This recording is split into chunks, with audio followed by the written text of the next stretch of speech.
Live from WTVO Rockford and your home team. Eyewitness News at 5 starts now. 3 shootings, 3 lives lost. In less than a week, Rockford marks a series of murders spread out across the city. Plus, at max capacity, the new plea tonight from Winnebago County Animal Services. And welcome to Rockford. A national magazine gives the city recognition for reinventing itself. Good evening, I'm Mimi Murphy. And I'm Eric Wilson. Rockford police are trying to solve 3 murders. The crimes happened just days apart across the city. 1 week ago today, a woman was killed on Greendale Drive. Then a man was killed on Grant Avenue on Wednesday. And a 42-year-old man was killed late Saturday night on LePay Street off Brook Road and 11th Street. Police talked to a witness who said a man was shooting into a house, then ran away. The 42-year-old victim died at the scene. Saturday's murder makes the 7th one this year. If you have any information on any of these shootings, call police, or you can leave an anonymous tip through Rockford Police's Tip 411 app. 2 Rockford teenagers are accused of having a stolen car. Around 7:30 Saturday night, Rockford police officers found a stolen car on North 2nd Street near Jefferson. The car had been reported taken out of the Chicago suburbs. A short time later, the officers say a 15-year-old and 14-year-old got in the car. When police tried pulling them over, the 2 ran. Both were caught and are charged with possession of a stolen vehicle. This man is charged with robbing an O'Reilly's Auto Parts in Rockford. Friday, officers responded to the store on Broadway. A worker said a man walked out with several items without paying and drove off. The car broke down around North Horseman and Auburn. Police say 23-year-old Latravius Robinson ran off, but they caught him. There's now a memorial up for the Knox County Sheriff's deputy killed in the line of duty. The Sheriff's Office confirms 34-year-old Nicholas Wiest was killed after a police chase in Henry County on Friday. Police say Wiest began his career with the department back in May of 2018 as a road deputy. In remembrance, the Sheriff's Office has his patrol car on display in front of the Law Enforcement Center, along with his photo. Galesburg police arrested the driver after he crashed into a field. One of the U.S. Navy's newest ships will have a pretty obvious connection to the state line. This weekend, the USS Beloit will be christened. The Navy chose to honor the city of Beloit mostly because of Fairbanks Morse. The Beloit company built the engines inside many of the Navy's ships and submarines for nearly a century. Ships are often named after famous people, but retired Army Major General Marcia Anderson, a Beloit native, says naming this one after the city is special. I personally think that the contributions that people in cities like Beloit have made to our national security over decades, not just providing their sons and daughters to serve, but actually providing the equipment that we need in order to do our job as soldiers, sailors, airmen, and Marines, is absolutely incredibly important. Local veterans celebrated today in Beloit, like 94-year-old George Olson. He joined the Navy in 1944 when he was just 17 to fight in World War II. He went on to work at Fairbanks Morse. I think it's a great privilege to be honored, to be recognized for what we did several years ago, 75 years ago. Yes, yeah, it's great. We appreciate all of the help that people have given us. Construction on the Freedom-class littoral combat ship started in July 2020. There was a celebration at Fairbanks Morse as the engine for the USS Beloit came off the line. Winnebago County Animal Services is calling a code red. The shelter is at maximum capacity. They've taken in nearly 30 new pets just since Friday. 23 of them are dogs, meaning there are over 70 dogs in the building. Some have to double up in kennels. Winnebago County Animal Services is part of the Empty the Shelters campaign. It starts today and goes through Saturday. Adoption fees are just $25 for select dogs and cats. The Bissell Pet Foundation pays the rest. There's more than $60 million in unclaimed cash and property in Winnebago County. Some of it could be yours. iCash is a state of Illinois program that keeps track of unpaid life insurance benefits, forgotten bank accounts, and unused rebate cards. In Winnebago County alone, there are more than 400,000 unclaimed properties. The Illinois Treasurer's Office estimates 1 in 4 adults in Illinois has something that belongs to them on the list. The average claim is $1,000. To check for yourself, look for this story on the My State Line app. And you may need some unclaimed cash if you're filling up your gas tank today. The average for a gallon of regular is up nearly 12 cents from last week. Drivers in the Rockford area now pay about $4.39 a gallon, according to Gas Buddy. Diesel is at its highest level ever. Experts believe we'll feel the effects of the high fuel at the grocery store or any place where semi-trucks deliver goods. Rockford's getting some special recognition. The city's featured in Forbes Magazine today, focusing on how the Forest City is reinventing itself. The article starts with green space, highlighting the Winnebago County Forest Preserves, then heads downtown, focusing on 4 redevelopment projects over the past few years. The Coronado's $18 million restoration, the former Amrock building turned into the Embassy Suites Hotel, the UW Health Sports Factory that was once the former Ingersoll factory, and the transformation of an old brew house to Prairie Street. The more often we can bring visitors to our community to experience all that as locals we get to enjoy every day, that's great. It improves our reputation externally. It improves our quality of life through the creation and generation of jobs and tax revenue. You can read the article for yourself. We have a link to it at mystateline.com. The first civilians evacuated from the bombed-out steel plant in Mariupol, Ukraine, are slowly making their way to safety. More than 100 people, including elderly women and mothers with small children, left the steel mill yesterday. But some of the civilians were taken to a village controlled by Russian-backed separatists. Russia claims that some of the people chose to stay in those areas. The Biden administration plans to send more anti-tank missiles to Ukraine. There's now a warrant out for the corrections officer last seen with a missing Alabama inmate. The pair left the jail Friday for an unscheduled court appointment. Sheriff's office considers them both armed and dangerous. Rena Roy breaks down the timeline. 38-year-old inmate and accused murderer Casey White on the run for days now after breaking out of this Alabama jail on Friday. And authorities say the jail's assistant director of corrections, who disappeared alongside him, may have helped. You shouldn't try to approach either one of these individuals. We consider both of them dangerous, and in all probability both individuals are armed. Police now issuing a warrant for that corrections officer, Vicki White, a 17-year veteran who's not related to the suspect. She's wanted for permitting or facilitating escape in the first degree.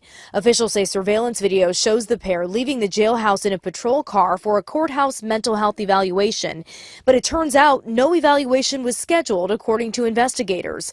Instead, police say they drove directly to a shopping center parking lot, ditching the car. Multiple agencies involved in the nationwide manhunt. Law enforcement stressing Casey is not hard to spot. He will stand out. He is a large individual. He is 6 feet 9 inches tall. The Lauderdale Sheriff's Office says Vicki had talked about retiring for a few months and had recently sold her house with plans to move to the beach. She turned in her retirement paperwork Thursday, Friday scheduled as her last day, the same day both went missing. Vicki's mother speaking out about her disappearance. She was so well thought of and she done a good job. I don't understand, this at all. Now, the U.S. Marshals Service offering up to $5,000 in reward money for any information leading to Vicki and up to $10,000 for Casey's whereabouts. Investigators are also reviewing surveillance video and phone logs from inside the jail to see if the pair had any sort of relationship and to figure out if Vicki had spent an extraordinary amount of time at his cell. Rena Roy, ABC News, New York. Now, your first warned weather forecast from Chief Meteorologist Candace King.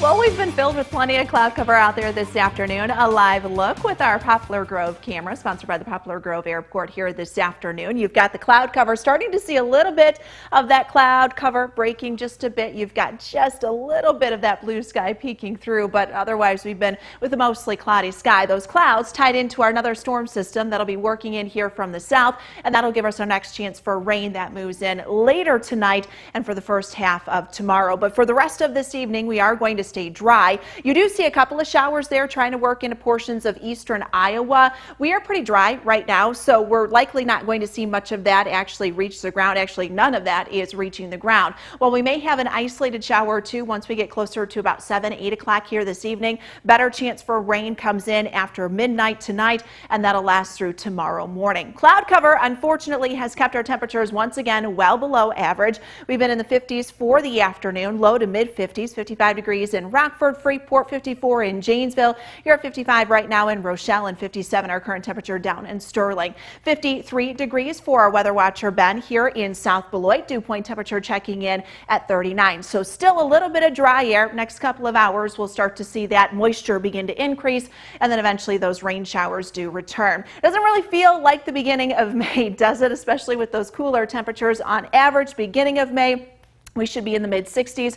Once we get to the end of the month, temperatures jump about 11 degrees, climbing into the upper 70s. As for precipitation, rainfall, we average just a little over 4 inches of precipitation, and May is actually our third wettest month that we have out of our 12-month year. When we look back to April, precipitation for the month of April actually pretty much on par, just a little above, actually about 3/4 of an inch above, and we are above for snowfall too. 2.6 inches of snow we received during the month of April. Our average monthly temperature, though, fell below 46 degrees when you look at both high and low temperatures throughout the month of April. But I have some good news. While yes, this week is going to be a little bit on the cooler side, temperatures are actually going to warm once we get into next week. We're talking highs that'll be back into the 70s, may even come close to 80 degrees at some point next week. So a big pattern change coming up compared to what we've been dealing with here for the last month or so. Now, let's talk more about tonight, because we are going to have that rain move in. As you wake up tomorrow morning, showers will be moving through. Not expecting any thunder with this, as low pressure is down to the south of us, so we don't really have any instability, but there could be some heavier showers, especially just before sunrise tomorrow. So it'll be a wet start tomorrow. Some of those showers will begin to taper off once we get closer to about noon, or at least decrease a little in intensity. Early, mid-afternoon, that's when we'll start to see some of that rainfall begin to lighten up. We do start to dry out once we get into tomorrow evening. We'll keep that cloud cover around. High pressure builds in. I think that'll help clear us out a little. Could actually see some clouds and some fog work in once we get into Tuesday night, early Wednesday, as the wind kind of shifts around to the north and northeast. And depending on how much we're able to stay clear, it's possible that there might be a little patchy frost early Wednesday too. Not a done deal, but something we may have to keep an eye on. Hopefully the last time that we have to use that frost word, at least for the spring season. With a return of sunshine, temperatures upper 50s, excuse me, low 60s. Now we come to that pattern change. We get this big blocking pattern that sets up next week. So you get this blocking low pressure system off the west coast. You have another blocking low pressure system off the southeast. What that does is it buckles the jet stream up to the north, and for us, that leaves us on the warmer side. And in fact, when we look out within the next week here of May, once we get beyond Mother's Day, high probability for those temperatures to stay above average, or at least rise above average. Not so much here for the next couple of days. We're down into the mid-40s tonight, only up to 50 tomorrow. And you factor in that rain, it'll be a chilly rain coming down too. 62 on Wednesday. Next chance for rain comes in, guys, Thursday into Friday. Should dry out here. I think Mother's Day should be fine. Maybe an isolated shower or two. Temperatures back up near 70. I think we get into the mid-70s by early next week. Now sports with sports director Scott Leber. The smoke is cleared from the NFL draft over the weekend. Our first chance to get a feel for new Bears GM Ryan Poles. He went into the draft with 6 picks. He wound up with a total of 11 after some trades. I'm all about building through the draft, but simply stocking up on bodies, especially in the late rounds, doesn't always translate to success. Quantity doesn't equal quality. The Bears' first 2 picks, defensive backs Kyler Gordon and Jaquan Brisker, could turn out to be solid players. I like Gordon, and Bears fans know the Bears needed another corner. But I think the biggest mistake an NFL team can make is to have a young franchise quarterback and not give that quarterback everything he needs to succeed. I think that's what Ryan Poles has done. Poles hasn't really helped Justin Fields through free agency or the draft. The Bears needed another top-notch receiver. Third-round pick Velus Jones isn't that. Free agent signee Byron Pringle isn't that. So outside of Darnell Mooney, the Bears still don't have playmakers at receiver for Fields. And the offensive line's still a huge question mark. Remember, the Bears gave up the most sacks in the NFL last season, and they've lost James Daniels. If a young quarterback doesn't have line protection, he gets beat up. If he doesn't have playmakers to help him out, he gets frustrated. And all that can lead to a breakdown in his confidence. I wish Justin Fields luck this fall. I think he's going to need it. It does no good to have a young franchise quarterback and leave him on an island to get demoralized. Ask Trevor Lawrence. Well, the Packers needed to get Aaron Rodgers help at receiver. They did that. I love their second-round pick of Christian Watson out of North Dakota State. He's physically gifted as any receiver in the draft. He lasted until the top of the second round because he played in an FCS school and not at a Power 5 school like LSU or Ohio State. I think he'll be a great receiver down the road, but the Packers will need to be patient with Watson. And will Aaron Rodgers be patient with him? Rodgers is in win-now mode. Rodgers is used to having the great Davante Adams, who basically could read Rodgers' mind. The last thing that Watson needs is for Rodgers to get testy with him because he makes some rookie mistakes. I still think the Packers need to re-sign free agent Allen Lazard and sign one more veteran receiver, maybe Jarvis Landry, and then they might be able to weather the loss of Davante Adams. At least the end of your 7-day forecast is looking much improved. Looks like Those last 2 May. days are pretty choice, and even Saturday a little bit, Yeah. right, for the lead-in into Mother's Day. Yeah, I think the weekend should be pretty quiet.